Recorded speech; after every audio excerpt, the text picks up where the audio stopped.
Bienvenidos y bienvenidas a una nueva clase del curso Habilidades Socioemocionales. En este caso continuaremos profundizando el módulo de comunicación escrita. Hemos dado a llamar esta clase de las ideas al texto. Entre los aspectos básicos que debemos formularnos para escribir un texto, encontramos, por un lado, la pregunta que nos tenemos que hacer es ¿qué voy a comunicar? ¿Es el tema o el mensaje que se va a transmitir? Para ello tenemos que tener en cuenta el interés, las necesidades y los problemas que puede llegar a tener nuestro público. También lo que nos proponemos como personas o como representantes de una institución que tiene que transmitir un mensaje. Otro punto es ¿a quién voy a comunicar? ¿Cuál es el público destinatario? Debemos informarnos sobre la edad, sobre el sexo, la procedencia, la condición social, la situación económica, la profesión, ocupación de la mayoría. También podemos preguntarnos sobre el nivel cultural medio, aquellas aficiones, mentalidad, religión, costumbres, modos de vida. Todos aspectos que hay que tener en cuenta antes de empezar a redactar un texto. 3. ¿Cómo lo voy a comunicar? Aquí tenemos que seleccionar los medios y los procedimientos. Va a depender si es un texto solamente escrito, es decir, que se va a leer, o si nosotros tenemos que hablar en público. Obviamente que el principal medio es la palabra.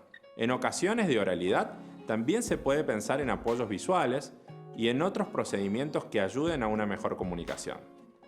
Además, otro aspecto clave que nos tenemos que preguntar es ¿para qué voy a comunicar? Aquí hay que determinar los objetivos, es decir, ¿cuáles son los propósitos de este texto que tengo que escribir? ¿Tengo que informar? ¿Tengo que anunciar? ¿Tengo que sugerir? ¿Tengo que sensibilizar? ¿O solamente debo pensar en persuadir, convencer? ¿Tengo que enseñar? ¿Tengo que promover? Si tenemos que hacer una intervención pública o escribir un texto sin tener que hablar en público, hay tareas para su preparación siempre. Esto implica que ya hemos determinado lo que queremos decir o lo que queremos hablar. Y vamos a compartir con ustedes 4 momentos que hay que tenerlos siempre muy en cuenta. Va a depender también respecto de la complejidad del texto o de discurso que haya que dar. Entre los 4 momentos entonces encontramos, por un lado, el acopio de materiales. ¿Qué quiere decir esto? Tenemos que buscar información, datos, hechos, ideas que se crean útiles para desarrollar el tema que es motivo del texto que vamos a escribir o del discurso. Por otro lado, tengo que seleccionar y ordenar bien esa información que recogí o que acopié. Primero, lo que hay que hacer y que es recomendable es excluir todo el material que no va a ser utilizado. Cuando ya hice ese proceso, tengo que empezar a clasificar la información que pude recopilar de acuerdo al tema central de mi texto.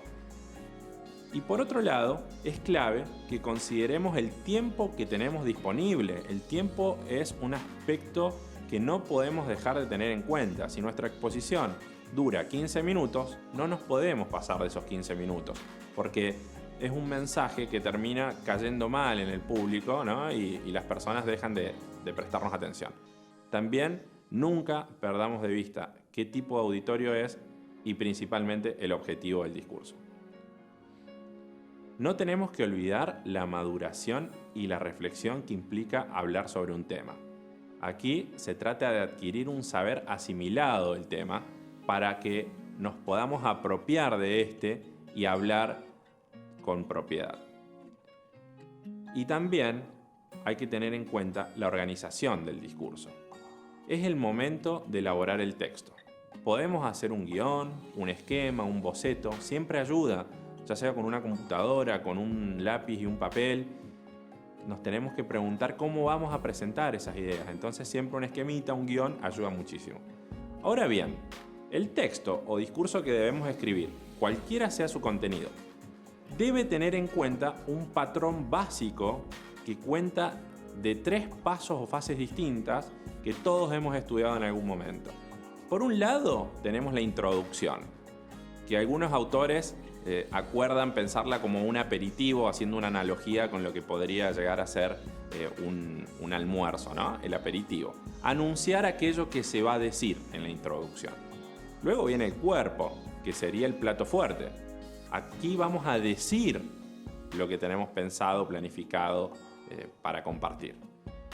Y luego tenemos el final, que lo podemos vincular con el postre, en donde se dice lo que se ha dicho reforzado. Comenzamos a profundizar entonces estas tres fases que nombramos recién. La introducción. Comenzar bien es de primera importancia. Aquí entramos en comunicación con los oyentes o con el auditorio. Y los podemos perder o ganar en esas primeras frases que pronunciemos. El objetivo de una introducción es triple. Por un lado, conseguir la atención del auditorio. Tratar de despertar de interés en esas personas que me están escuchando o que me están leyendo. A la vez tenemos que situar al auditorio en el tema general del discurso. Esto se hace desde el primer momento, para que el lector u oyente sepa de qué se trata ese discurso o ese texto.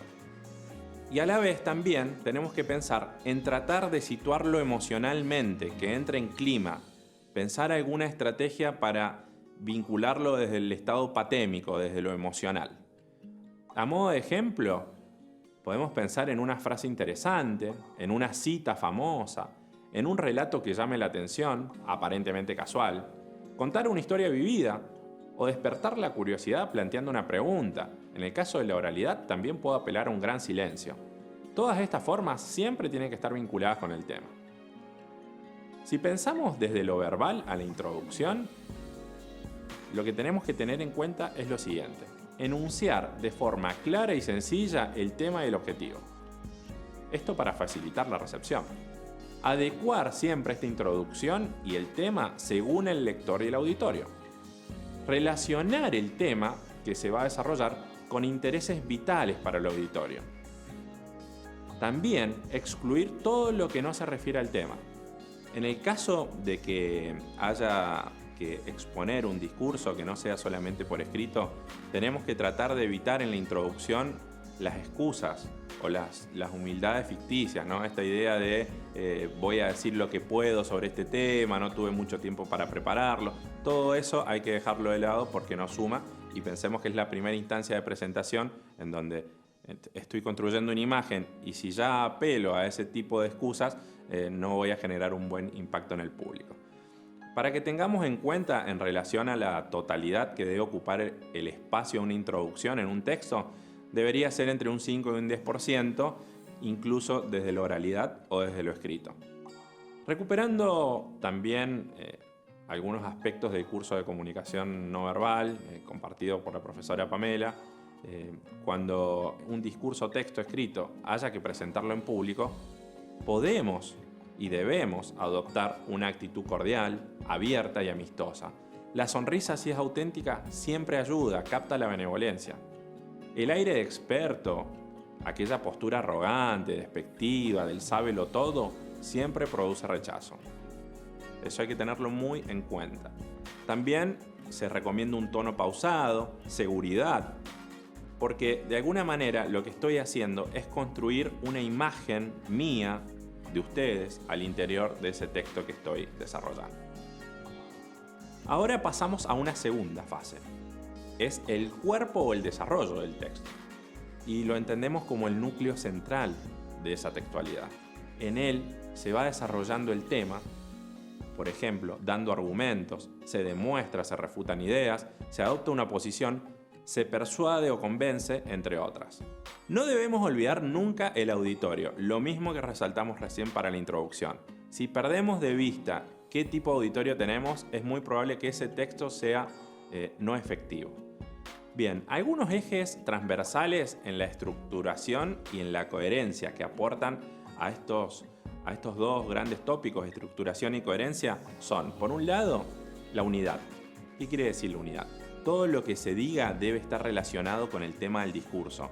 No hay que salirse haciendo mezclas sin sentido de diferentes cuestiones, escribir o hablar de todo lo que se me viene a la cabeza improvisando.